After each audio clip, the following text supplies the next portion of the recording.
Historic first ang pagtuturo ng wikang Pilipino sa Harvard University sa Amerika. Dahil po yan sa isa nating kababayan na pinatunayang ang galing ng Pinoy at pagmamahal sa wika ay susi sa pagkamit ng success! All right, welcome to our class. How are you today? It's great to know that you are fine. Ang pagtuturo ng wikang Ingles, caring-carry ng mga Pilipino. Katunayan, libo-libong Pinoy na ang nakapagtrabaho bilang online English teacher sa ibang bansa. Pero ngayon, ang isang kababayan natin, Filipino naman ang ituturo sa mga taga-ibang bansa.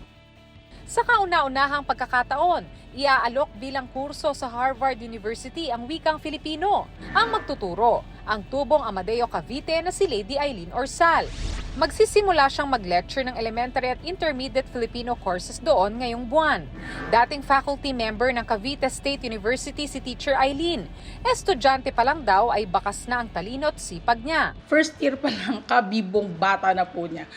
Para meron kami no activity, siya talaga yung tumatakbo-takbo, tapos nagko-cover siya talaga aming first summa cum laude.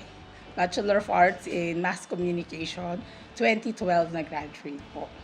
Napabilib sa kanya ang kanyang mga guro na naging co-teachers niya kalaunan. Talaga pong isa siya sa mga advocates ng wikang Filipino dito. Kung ano yung pwede niyang i-share.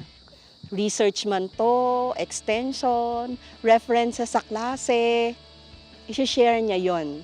Sa social media post, nagpasalamat si Eileen sa mga nag-congratulate sa kanya. Maliit na bahagi lang daw siya ng tagumpay. Tagumpay na isang pagsaludo sa mga guro sa loob at labas ng bansa. Karangalan daw niyang maging Pilipino.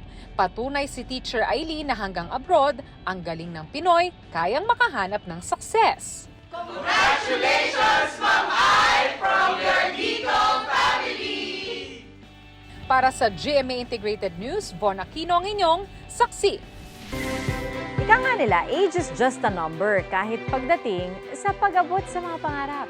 At patunay dyan, ang 53 taong gulang na high school graduate na nagpupursigi para magkamit ng success.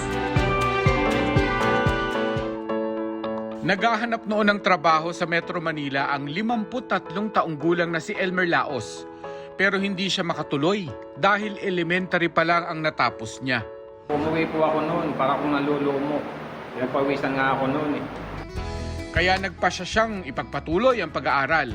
Sinabayan ng mga estudyanteng higit na mas bata sa kanya maski sa paggamit ng teknolohiya para sa blended learning na magkapandemya hanggang makatapos. At kinilala pa bilang most inspiring student ng batch.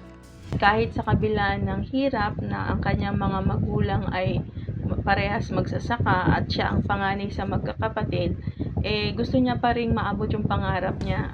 Nag-a-apply na siya ngayon para makapag-aral sa kolehiyo. Dala na rin ang kahirapan, pero kung pinagpatuloy ko yung pag-aaral ko nung araw, baka kung hindi ako teacher, baka na ako ngayon, engineer. Pero hindi pa naman uli ang lahat. Huwag lang tayong mawala ng pag-asa habang nabubuhay tayo dito sa mundo. Laban lang. Pinatunayan ni Elmer na hindi balakid ang edad para maabot ang pangarap at success. Para sa GMA Integrated News, Mark Salazar, ang inyong saksi.